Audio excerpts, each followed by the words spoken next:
3 그리고 4주의 일진사주 명리학 제747강 시작하겠습니다.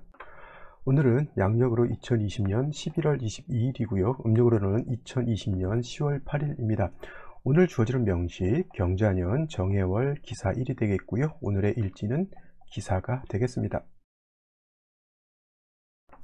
자, 오늘 볼 명식 일간은 기토일간이 되겠고요. 그 기토일간이 태어난 월령 해월이 되겠습니다. 자, 이제 입동이 들어와서 해월이 된 지도 이제 시간이 꽤 흘러가고 있고요. 자, 열심히 오늘도 기토에 대해서 한번 살펴보도록 하겠습니다. 자, 무토는 어저께 공부했던 것이 무토였고요. 무토라고 하는 거 간단하게 복습을 하면 양토라고 말씀드렸죠. 음령으로 구분하게 되면 무토라고 하는 것은 양에 해당이 되는 것이 되고, 음양 오행으로 구분하게 되면 토가 되니까 무토라고 하는 것은 양토이면서 양의 개념은 뭐예요? 큰 개념, 넓은 개념, 토 같은 경우 높은 개념, 이렇게 좀 크고 많은 양의 토 이렇게 본다라고 하면 무토 같은 경우는 광야라든가 큰 산 같은 걸로 볼 수가 있겠죠. 그래서 무토라고 하는 것은 고황토라고 이렇게 표현하면 돼서 이런 단어 하나 정도는 무토하게 되면 양토로서 고황토라고 이렇게 본다라고 단어 한두 개 정도 기억해 두시면 좋을 것 같고요. 그 다음에 무토라고 하는 것은 비유를 하자면 이제 산이라든가 내지는 이제 넓은 평야와 같다라고 하는 것도 이렇게 기억해 두시면 좋을 것 같습니다. 무토라고 하는 것은 매우 넓고 큰 땅이기 때문에 후중하다라고 하는 개념, 후중하다라고 하는 것은 땅이라든가 흙이 많아지게 되면 무겁고 두꺼워진다라고 하는 것이고, 땅이 너무 다져지게 되면 땅으로서의 용도가 없겠죠. 땅은 어떻게 돼요? 조금 퍼석퍼석하고 그 안에 이제 공기라든가 물이 스며들 수 있는 어떤 틈이 있어야지만 땅이 되는 것이지, 너무 다져져 버리면 오히려 바위를 만들어 버리죠. 토생금 해서 땅이라고 하는 것은 금을 만드는 것이 원래 목적은 아니고요. 만물이 자생할 수 있는 여건을 만드는 것이 제가 중요하다라고 말씀을 드렸죠. 그래서 무토라고 하는 것은 왕했을 때, 무토라고 하는 것은 왕토이기 때문에 갑목으로서 소토 내지는 소벽해야지만 왕한 무토가 용도가 생긴다라고 볼 수가 있겠습니다. 선생님, 그러면 을목이라고 하는 것은 토를 소토할 수 있는 힘이 없나요? 라고 이렇게 물어볼 수도 있겠지만, 여러분들 큰 산 있죠. 예를 들어서 에베레스트 산이라든가 우리나라 한라산, 백두산 같은 큰 산이 있는데, 그런 큰 산은 뭐예요? 큰 숲을 이루어야지만 아주 좋은 그런 산을 이룰 수가 있는데, 큰 나무는 하나도 없고 다 풀 같은 것만 이렇게 있다라고 보면은 그거는 토로서의 용도를 갖다가 크게 활용하지는 못하겠죠. 그래서 한라산 같은 경우에도 한라산이라든가 다른 외국 큰 산 같은 데 가면 바람이 많이 불면 나무가 잘 자라지 못하잖아요. 그래서 작은 풀들만 이렇게 자라게 되는데, 원래 땅이라고 하는 것은 아마존 밀림이라든가 우리 수목원 같은 데 있죠. 광릉 수목원 같은 데에서 큰 나무들이 이렇게 쭉 자라야지만 그 밑에 또 작은 나무들도 살 수가 있겠고, 그래야지만 또 땅의 용도가 크게 드러날 수가 있는 것이죠. 그래서 무토를 소토하는 공력이 을목이 전혀 없느냐 이렇게 놓고 봤을 때 전혀 없다라고 말씀드리지는 못합니다만, 공력에서 놓고 봤을 때 무토를 갖다 소토 내지는 소벽하는 공력으로 놓고 봤을 때 을목은 갑목보다 공력이 크게 떨어진다라고 놓고 보시면 돼요. 쉬운 말로 봄에 농사를 짓기 위해서, 벼농사를 짓기 위해서 모내기를 하기 전에 논을 갈아야 되잖아요. 그때 옛날 방식으로 소 누렁이 이렇게 갖다 놓고 뒤에 쟁기 메고 논밭을 갈면은 하루에 많이 갈아봤자 많이 못 갈죠. 근데 요즘같이 트랙터 같은 것, 콤바인 같은 것이 있으면 어떻게 됩니까? 금방 왔다 갔다 몇 번 하면 논을 엄청나게 갈아서 이렇게 노타리를 칠 수가 있죠. 그렇게 생각하시면 돼요. 갑목이 무토를 소토하는 것은 마치 포크레인이라든가 아니면 트랙터 같은 것으로서 토를 갖다 갈아 엎는다라고 본다라고 하면, 을목은 사람이 사부로 내지는 소의 힘을 위해서 우경 동작이라죠. 그래서 소를 빌어서 쟁기로 가는 것과 같다 이렇게 생각하시면 무토라고 하는 것은 을목보다는 갑목을 쓰는 것이 더 공력이 크겠구나라고 이렇게 생각하실 수가 있겠습니다. 그래서 무토 입장에서 갑목이라고 하는 것은 칠살 편간이지만은 정관보다도 오히려 쓰임이 더 좋다. 그래서 여러분들 고정관념을 좀 버리셔야 돼요. 다른 데서 이제 육친을 배우신 분들은 정인이 편인보다 좋고, 정관이 편관보다 좋고, 그 다음에 정제가 편제보다 좋고, 식신이 상관보다 좋다 이렇게 해서 사길신이다라고 하죠. 이건 써드릴까요? 육친 중에 사길신이라고 하는 게 있어요. 사길신. 좋지. 이게 뭐냐면 정관, 정자 들어가는 거 다 기시죠. 정제, 그 다음에 뭐예요? 정인이 되겠죠. 그 다음에 식신상관 진짜가 정자가 안 들어간다 하더라도 식신을 좋은 것으로 보고요. 그 다음에 사흉신이라고 해서 좋지 않은 것이 있겠죠. 이거는 뭐냐면 정관에 반대되는 편관, 이건 다른 말로 칠살이라고도 이렇게 표현하는 거고요. 그 다음에 이거는 이렇게 표현하는 게 더 좋겠네. 이렇게 같은 말이니까 같은 것이니까. 그 다음에 이제 정제보다는 편제는 좋지 않다. 정제에 비해서. 그 다음에 식신 정인보다는 편인, 그 다음에 식신보다는 상관, 이렇게 해서 이거를 사흉신이라고 보는데 절대 그렇지 않습니다. 오늘도 아까 제가 상담을 하는데 상관이 있으면은 여자 같은 경우는 좋지 않게 본다라고 이제 상담 하시는 분이 이제 얘기를 하셔가지고 제가 설명을 드렸습니다. 옛날 같은 경우에는 조선조라든가 이런 경우에는 여자 같은 경우 상관이 있으면 상관경관을 하게 되면 여자 같은 경우는 남편하고 이혼, 얘는 옛날에 이혼이란 게 어디 있습니까? 소박을 맞으면 소박을 맞았지. 또 이런 경우가 있죠. 남편이 죽어서 사별하는 경우도 있죠. 요즘은 이혼도 있고 사별도 있지만 옛날에는 뭐 조선조 때 이혼이라는 건 개념은 없었을 거예요. 그죠? 그냥 애기 못 낳고, 그럼 이제 소박을 맞았죠. 근데 이제 남편이 죽게 되면은 이제 사별인데, 그런 경우도 뭐 연려문이라고 이런 식으로 해서 그렇게 되죠. 그래서 옛날 같은 경우 여자가 상관이 왕하면 좋지 못했고요. 조선시대 남자도 마찬가지입니다. 여자만 상관을 싫어했던 것이 아니라 남자 같은 경우에도 상관이 있는 것을 좋아하지 않았어요. 왜냐하면 남자 같은 경우는 뭐 지금 신분이 아니겠지만 이제 중위 밑에 이제 좀 그런 신분들은 뭐 과거 볼 일이 없잖아요. 근데 양반댁 자제들은 과거를 봐야 되는데 사실 상관이 있으면은 관을 깨는 것이 또 상관이잖아요. 그러면 말뜻은 뭐예요? 과거하면 급제가 안 된다는 얘기잖아요. 관을 내가 깨버리는 역할을 하니까. 그래서 상관이라고 하는 것을 옛날에는 그렇게 좋아하지 않았지만 요즘 같은 경우는 상관이 있는 사람이 더 잘 살아요. 상관이 있는 사람들이 머리도 좋고 창의력도 있죠. 근데 옛날 조선 조짜 때라든가 우리나라 옛날 60년대 70년대만 해도 딱 고정된 틀이에요. 그죠? 집 한 번 결혼하면 뭐 죽을 때까지 살아야 되고, 그 다음에 한 번 직장, 영한 직장이고, 이런 개념이었지만, 요즘은 그런 것이 어디 있습니까? 그죠? 그러니까 요즘은 머리 뛰어난 사람이 살 수 있고, 그 다음에 창의적인 사람이 살 수 있는 그런 시대이기 때문에 상관을 나쁘게 볼 필요가 없겠고요. 관성도 금방 말씀드렸던 것처럼 무토가 정관을 좋아할 것 같지만 오히려 칠살, 양간은 경금을 제외하고서는 간목, 병화, 무토, 임수 이 네 가지는 뭐예요? 정관보다는 편관 칠살을 쓰는 것이 공력이 더 크다. 그래서 사길신 이것이 좋고 사용신은 나쁘다. 이런 개념을 어떻게 된다? 여러분들은 버리셔야 된다. 저한테 처음 이 강의를 들으시는 분들은 저 말이 뭔 말인가 이렇게 의아해 하실 수는 있겠지만은 다른 데서 사길신, 사흉신 이 개념을 배우시는 분들은 그 개념을 버리셔야지 사주를 더 좀 융통성 있게 폭넓게 볼 수 있다라고 하는 거 꼭 명심해 두시고요. 또 이렇게 얘기하다 보니까 또 삼천포로 빠졌는데 이제 기토해야죠. 기토라고 하는 것은 양토인 무토에 대비되는 개념이죠. 음에 해당되는 토라고 이렇게 볼 수가 있겠고요. 음토는 무토인 양토가 고황토로서 큰 개념의 토라고 본다라고 하면 음토인 기토는 작은 개념이에요. 그래서 기토를 비습하다라고 이렇게 표현해요. 작으면서 낮으면서 무토는 높다라고 하는 개념이면 비습한 기토는 작은 낮은 텃밭 같은 개념이고 기토는 물기를 가지고 있는 그런 겁니다. 그래서 기토를 갖다 습리라고도 이렇게 표현해요.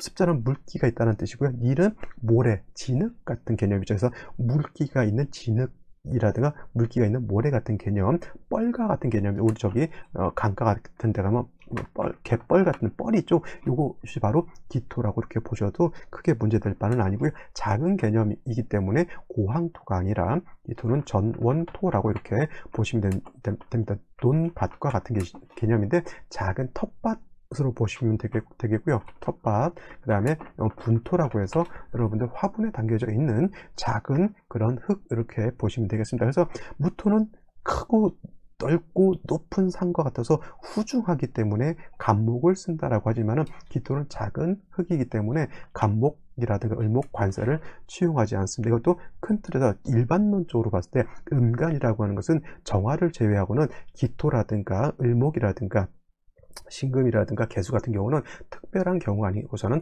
관사를 취용하기보다는 식상 내지는 재성으로서 이렇게 생재, 식신생재 내지는 상관생재 하는 것이 좋겠고요. 음간도 일간이 약했을 땐 당연히 비견겁제라든가 인성으로서 생주해 주는 것이 필요하다, 이렇게 정리를 해 두시면, 뭐 명리라고 하는 것이 처음 배울 때 좀 어려워서 그렇지 계속 듣다 보면 다 같은 말의 반복일 뿐이에요. 그래서 처음 들을 때, 이 강의를 들을 때 처음 들을 땐 굉장히 어렵고 난해하게 느껴질 것 같지만 듣다 보면 뭔가 그래도 그냥 무턱대고 막 아무 말 대잔치 하는 것이 아니라 그래도 나름대로 이론과 체계가 있다라고 하는 것을 듣다 보면 이제 아실 것이라 생각되겠고요. 자, 기토가 일간이 태어난 월령 해월입니다. 해월이라고 하는 것은 동절이죠. 동절, 겨울이라고 하는 뜻이고요. 이러한 해월 같은 경우에는 겨울이지만 초동이나 맹동이라고 해서 초겨울이다라고 말씀을 드릴 수가 있습니다. 수가 왕한 수왕절이에요. 해월, 자월 같은 경우에는 수가 가장 왕한 월이 해월과 자월이죠. 해월은 수의 임관지에 해당이 되고 있고요. 임관지. 그 다음에 자월은 다음 달에 하겠지만 수의 재앙지에 가장 수가 왕할 때가 자월이 되는 거고요. 그 다음 왕한 것이 이제 해월이 되겠죠. 축월 같은 경우에는 해자축, 북방, 수에 해당이 돼서 축월도 수가 관장하지만은 일단 진술, 충미월은 토가 왕한 계절로 놓고 보게 되겠고요. 축월이라 하더라도 해수라든가 자수라든가 이렇게 수를 보게 되면 축월의 토왕절도 수가 왕한 것으로 변화될 수 있다라고 하는 거, 그렇게 명심해 두시면 되겠습니다. 또 해월 겨울이기 때문에 제가 또 한 단어 써드리면은 엄동설한이라고 하는 것, 이렇게 기억해 두시면 되겠습니다. 엄동설한, 쉽게 말하면 겁나게 춥다, 억수로 춥다, 이렇게 생각하면 되겠고요. 추우면 가장 먼저 필요한 게 뭐예요? 따뜻한 온기가 있어야 된다라고 하는 것이고요. 반대로 4, 5, 미월 같은 뜨거운 여름에는 시원한 냉수가 있어야 되겠죠. 시원한 바람이 필요하겠죠. 여름 같은 때 밖에서 일을 할 때 제일 초등학교, 국민학교 때 가을 운동회 할 때 있잖아요. 가을 운동회는 뭐 한 10월 정도 이렇게 하게 되면 8월, 9월 정도 가을 운동회 연습을 열심히 합니다. 땀 흘려가면서. 그러면 하늘에 구름 한 점 없는 날이 그렇게 한탄스러울 수가 없어요. 구름이라도 이렇게 싹 지나가서 햇볕을 싹 가려놓게 되면 시원하잖아요. 시원해. 그리고 비 오면 좋습니다. 가을 운동회 그때 가서 하든 말든 그건 중요한 게 아니라 일단 비가 오게 되면 일단은 가을 운동회 연습을 안 해도 되니까, 즉 4, 5미월에는 물이 있어야 되고 차가운 바람이 시원한 바람이 있으면 좋겠죠. 반대로 해자 축월에는 춥기 때문에 따뜻한 온기가 있어야 되죠. 그래서 요즘 같은, 옛날에는 국민학교 다닐 때는 어머니들이 조약돌 같은 거, 애기 손 안에 딱 들어가는 조약돌 같은 거를 불 내지는 뜨거운 물에다 한번 푹 해서 뜨겁게 한 다음에 장갑, 벙어리 장갑에다 이렇게 하나씩 쥐어주면은 학교 갈 때 손 시렵지 않게 이렇게 갈 수 있었는데, 요즘은 핫팩 같은 것도 있고, 요즘은 그거 있잖아요. USB로 해가지고 충전시키는 그런 것들이 있는데, 그 충전해가지고 난방할 수 있는 조약돌 같은 그런 것도 있습니다. 중요한 건 뭐예요? 해자축월에는 온기가 없으면 안 된다. 온기가 없으면 겨울에는 빈한하다 내지는 빈천하다, 이렇게 되는 겁니다. 그래서 해자축월에 태어났는데 화가 없다, 이렇게 되면 사주 원국은 좀 좋지 않은 건데, 대운 자체도 이 해월에 태어났는데 뭐 역행하게 되면 신유술로 가겠고요. 순행하게 되면 자축으로 이렇게 가게 되는데, 초년 운이 좋을까요, 나쁠까요? 당연히 초년 운이 좋지 않겠죠. 그러니까 이제 일단 순행하게 되면 자대운, 축대운을 넘어가야 인묘진으로 갈 것이고, 역행하게 되면 술대운, 유대운, 신대운을 지나서 미대운, 오대운, 사대운으로 가기 때문에 이 20년에서 30년간은 화운을 보지 못하게 되죠. 그러니까 이런 경우에는 뭐냐면 원국에서 화를 보는 것이 가장 중요한 포인트다라고 볼 수가 있겠습니다. 자, 그래서 이러한 엄동설한의 기토가 태어나게 되면, 자, 작은 텃밭이 내지는 여러분이 가지고 있는 화분이 한겨울이라고 생각하면 돼요. 기토는 꽃이라든가 아니면 화초가 심어져 있다, 이렇게 보시는 것도 괜찮아요. 그럼 화초가 심어져 있는 그런 화분이 밖에 나가 있는데 땡땡땡땡 얼고 있는 것 같아요. 빨리 집 안으로 데리고 들어와야 되죠. 왜? 집 안은 따뜻하니까 온기가 있으니까 데리고 들어와야지 기토에 심어져 있는 화초가 얼어 죽지 않겠죠. 그래서 해월의 기토는 반드시 뭐가 있어야 돼요? 화가 없다라고 하면 이 기토는 용도가 없겠고요. 기토에 심어져 있는 화초도 다 얼어 죽게 되는 겁니다. 선생님, 정화는 필요 없을까요? 병화가 없을 때는 부득이하게 정화를 쓸 수도 있지만 여러 차례에 걸쳐서 강조를 했듯이 정화로서 조우하는 것보다는 병화로서 조우하는 것이 공력이 월등하게 크다. 아까 제가 삽으로 땅 파는 거하고 포크레인이라든가 트랙터로 땅 파는 거하고 비교해 드렸죠. 똑같아요. 정화로 조우하는 거하고 병화로 따뜻하게 하는 거하고는 그만큼의 엄청난 차이가 있다라고 이렇게 보시면 되겠습니다. 단 중요한 건 뭐냐면 해월의 병화 자체도 약하기 때문에 반드시 지지로 사화라든가 오화라든가 아니면 인목 같은 것이 있어서 병화의 뿌리가 되어주는 것이 반드시 필요하다라고 정리를 해두시면 되겠습니다. 자, 여기까지 설명을 드리고요. 오늘의 명식을 한번 살펴보도록 하겠습니다. 자, 오늘의 명식을 한번 다시 살펴보게 되면 일간은 기토, 음토가 되겠고요. 월령은 해월, 동절이 되겠습니다. 자, 격국이라고 하는 것도 한번 살펴본다라고 하면 일간은 음에 해당되는 토고요.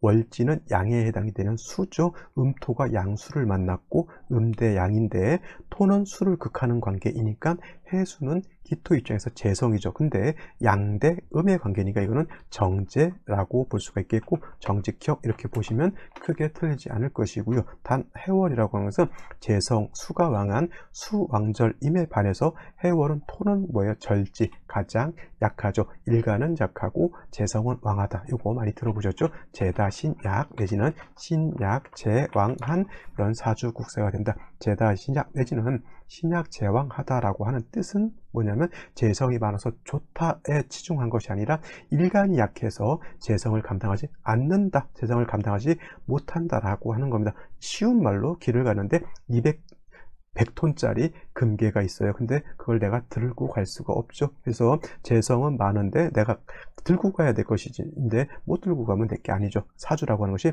재성이 많은데 일간이 약하게 되면 마치 그와 같은 것과 해당이 되죠. 근데 일간이 다시 왕해질 수는 있겠죠.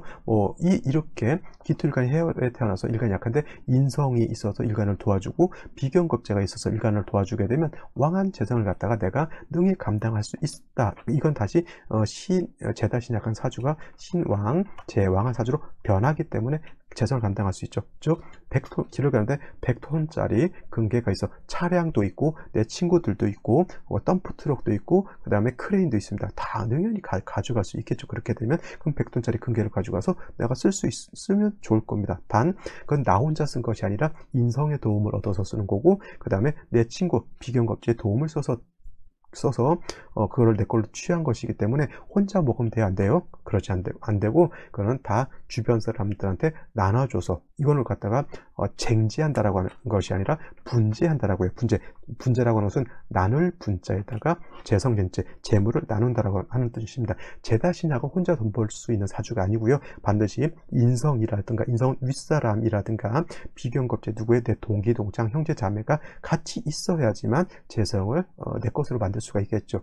그러니까 이런 사람들은 절대 뭐하면 안 된다? 인색하면 안 됩니다. 내가 100만 원을 벌었으면 내 주변 사람들한테 나눠주는, 내가 한 20만 원, 30만 원 먹고 나머지 80만 원, 70만 원을 나눠주는 거예요. 그래야 또 다른 일을 또 할 수가 있겠는데 여러 사람들 다 불러 모아다 놓고 100만 원을 벌어서 주는 것은 뭐 해줘요? 그 사람들한테 고기 한번 사주고 고기 사주는데 10만 원 쓰고 90만 원 꿀꺽 해먹어. 그러면 그 사람들이 뭐라고 생각하겠어? 저 새끼라 그러면 안 되겠죠? 저 사람이 나를, 그러니까 겉으로는 저 사람이고 속으로는 저 새끼가 되겠죠. 그래서 저 사람이 나를 이용해 먹는구나 라는 생각이 딱 되는 순간 이 사람하고는 어떻게 돼요? 절교하는 것이죠. 그러면 혼자 계속 그렇게 살다가 인색하게 살다가 인생 망가지는 것입니다. 그래서 재다신약한 사람들 뭐예요? 항상 베풀 줄 아는 그런 너그러운 마음을 갖고 있어야지만 발전할 수 있는 사주가 바로 신약재다한 사람들입니다. 그래서 기토가 해월에 태어나기 때문에 아까도 말씀드렸던 가장 중요한 인성이라고 하는 화가 있어서 나를 따뜻하게 해주고 또 비견겁제가 있으면 나의 뿌리가 될 수 있으니까 그것도 나한테 도움이 될 수 있겠죠. 그래서 화 내지는 토로서 배합을 해주는 것이 좋은데 가장 중요한 것보다 화가 있는 것이 더 중요하다라고 말씀을 드렸습니다. 근데 연지를 보게 되면 이렇게 자수라고 하는 것이 있죠. 재성이 원령 스스로도 왕한데 다시 재성이 많아지게 되니까 신약한 거는 신약한데 재성이 더 왕해지죠. 재다 신약한 그런 기운이 더 강해진다라고 볼 수가 있겠고, 또 한 가지 해월 수왕절에 수가 좀 더 많아지게 되면 기운이 더 그만큼 떨어진다, 더 추워진다. 이런 사람들이 재물의 욕심을 내면 낼수록 뭐예요? 자기의 입지 조건은 점점 줄어드는 것과 같습니다. 이런 사람들이 그래서 온기를 가져야 되는 거예요. 따뜻한 마음, 화죠, 화. 그죠? 그다음에 이제 연간의 경금이라고 하는 것이 있어서, 금은 나의 기운을 뺏어서 다시 수를 생해주는 거니까 자꾸 내가 일을 벌리면 일을 벌릴수록 나는 어떻다? 추워진다. 이렇게 보시면 되겠습니다. 월간의 정화 있어서 기토를 생주해 주는데, 말씀드렸던 것처럼 병화가 일간을 생해주고 조우하는 것과 정화가 일간을 생하고 조우하는 것에는 공력의 차이가 큰데, 더군다나 이 정화가 뿌리가 하나도 없다라고 하는 것, 큰 문제가 되겠습니다. 자, 좋은지 모르겠지만 일지의 사화를 얻었어요. 기사일주가 되죠. 자, 사화가 있으면 사중병화로서 조우할 수 있겠고요. 사중병화로서 기토를 생해줄 수도 있겠고, 또 기토가 사를 보게 되면 사중무토의 통근도 가능하겠죠. 매우 좋은 핵심적인 글자가 바로 이 사화가 될 것인데, 문제는 뭐냐면 월령에서 해수를 보았기 때문에 이건 뭐가 된다? 사해상충, 사해충이 되기 때문에, 자, 해월은 수가 왕하죠. 자수까지 있고요. 뒤에서 금이 또 생주해주는 왕수입니다. 이 왕한수하고 화하고 충하게 되면 화는 여지없이 박살이 날 수밖에 없죠. 그 바다 옆에 모닥불을 켜놨는데 파도가 덮쳐가지고 그 모닥불 꺼버린 거하고 똑같습니다. 그러면 이 사화가 부지가 될 수 있을까요? 없을까요? 부지되기가 어렵죠. 그렇다 보니 있는 듯 없는 듯, 이런 사람들이 일지에 있는 사화가 나한테 도움을 되는데, 사해충으로 인해서, 사해충 된다는 건 뭐예요? 재성을 탐하느라고 나의 인성을 깨버린 거니까 이것이 뭐가 되냐면 탐재 파인이 되는 거예요. 탐재 파인, 용재 파인이 아니라 탐재 파인. 그래서 이런 사람들은 재물의 욕심을 내면 낼수록 뭔다? 나의 인성이 깨진다. 절대 재물의 욕심이라든가 그런 걸 내면 안 되고요. 이렇게까지 봤을 때 사화가 핵심 용신으로 돼야 되는데, 해수가 있어서 깨졌으니까 생신을 또 다시 뭘 찾아야 돼요? 인성인 화를 찾는 것이 급선무가 된다. 자, 그러면 생시를 살펴보도록 하겠습니다. 자, 생시 제일 먼저 화를 볼 수 있는 생시를 보면 좋겠죠. 자, 병자 정묘시, 기사시, 경호시 정도 화를 품고 있습니다. 자, 병인시 같은 경우가 되면, 병인이 되게 되면 이렇게 인목을 받죠. 이 사화는 어쩔 수 없이 사해충 돼서 이 사화는 깨졌다라고 봤을 때 다시 병화가 투출하고, 이 병화가 뿌리가 없는 것이 아니라 시지에 있는 인목에 뿌리를 두고 있기 때문에 이 병화는 뿌리가 있습니다. 이 정화 자체도 여기 사화에는 뿌리를 못 둔다 하더라도 멀리 있는 인성, 정화 입장에서 놓고 봤을 때 인목은 인성이 되는 거니까 인목의 생주를 받아서 이 정화도 살 수가 있습니다. 겨울에, 한겨울에 화는 이거를 갖다가 어떤 분들 병화가 한 점, 사화가 한 점, 정화가 한 점에서 화가 3개, 인중병화까지 있으니까 화가 많아서 이 사주는 매우 뜨거운 사주다, 이렇게 보시는 분들도 있을 터인데 절대 그렇지 않습니다. 해월 한겨울에 사화 깨졌고요. 병장화 천간에 있는 것은 지지에 뿌리가 있어야지만 용도가 있는 것인데, 핵심적인 것, 지지에 뿌리를 둘 수 있는 건 인목밖에 없다라고 하는 것이죠. 만약에 대운이라든가 특히 세운 같은 데서 신금운이 와서 얘를 충하게 되면 좋을까요, 나쁠까요? 이때 좀 안 좋게 되겠죠. 대운을 보는 방법은 그런 거예요. 자, 이렇게 놓고 봤을 때 병인시는 나쁘지 않지만, 정묘시는 말씀드렸던 것처럼 병인시에 비하면 공력이 매우 떨어집니다.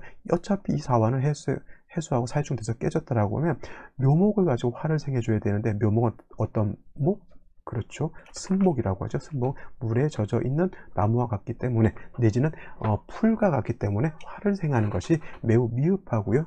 더군다나 병화로서 조우하는 것보다는 정화로서 조우하는 공력은 어떻다? 크게 떨어진다라고 보시면 되겠고, 이렇게 놓고 봤을 때 기사시가 되면은 얘는 해수하고 충이 돼서 깨졌다라고 하더라도 얘는 해수하고 요거는 충한다고 보지 않고요. 그냥 사중병화로서 조우할 수 있다. 병화 투출되었다라고 하면 더 좋은 생시였을 것이나 요 그냥 기사 일단 불씨는 내가 가지고 있다 정도로 보시면 되겠고요.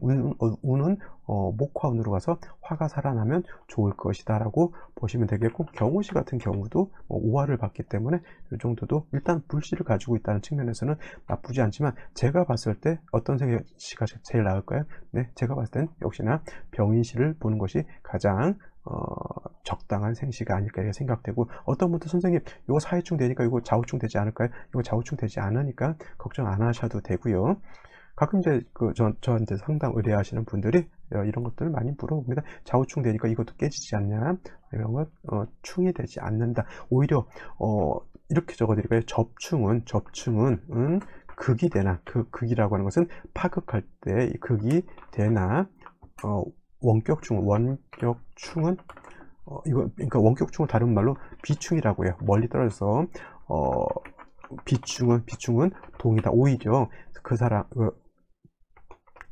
오히려 파극하는 것이 아니라 상대를 더 열받게 만든다는 얘기. 쉬운 말로 제가 격투기 선수를 갖다가 그 케이스 안에서 격투장 안에서 약 올리면 한 대 맞으면 전 죽습니다. 그죠? 근데 그 격투기 선수가 한국에 있지 않고 미국에 있어서 전화 가지고 막 약 올리는 거예요. 그러면 어떻게 됩니까? 더 열받는 거하고 똑같죠. 그죠? 그렇게 생각하면 되겠고요. 오늘 같은 명식은 사화가 살았다라고 하면 굉장히 좋았을 것 같은데, 사회성충되는 것이 가장 큰 단점이 되겠고요. 그러기 위해서 요거를 만회하기 위해서는 반드시 생시에서 인성엔 화를 보는 것이 필요한데, 가장 적합한 생시는 병인시 정도 이렇게 보시면 되겠습니다. 임신 계유시 같은 경우는 절대 안 되겠죠. 여러분들 왜 안 되는지 한번 또 생각해 보시고요. 이해가 안 되시는 분들은, 모르시면, 이해가 안 되시면 항상 댓글을 남겨 주시기 바랍니다. 제가 최대한 질문하시는 것에 대해서는 답변을 드리도록 노력하겠고요. 유튜브 보시는 분들은 구독, 좋아요 부탁드리고요. 또 많은 사람들이 또 이렇게 찾아주셔서 제 강의를 들어주신다라고 하면 제가 동영상을 만들 때 아주 재미있게 만들 수 있겠고, 또 여러 가지 또 새로운 이론이라고는 그렇지만 좀 보충적인 설명이라든가 또 괜찮은 사례 같은 것도 이렇게 준비를 해서 또 강의를 더 재밌게 할 수 있겠죠. 자, 여러분들 같이 호흡하면서 같이 하는 명리학 공부가 되었으면 좋겠습니다. 자, 오늘은 여기까지 설명드리도록 하고요. 저는 내일 또 찾아뵙도록 하겠습니다. 주말 잘 보내시기 바랍니다.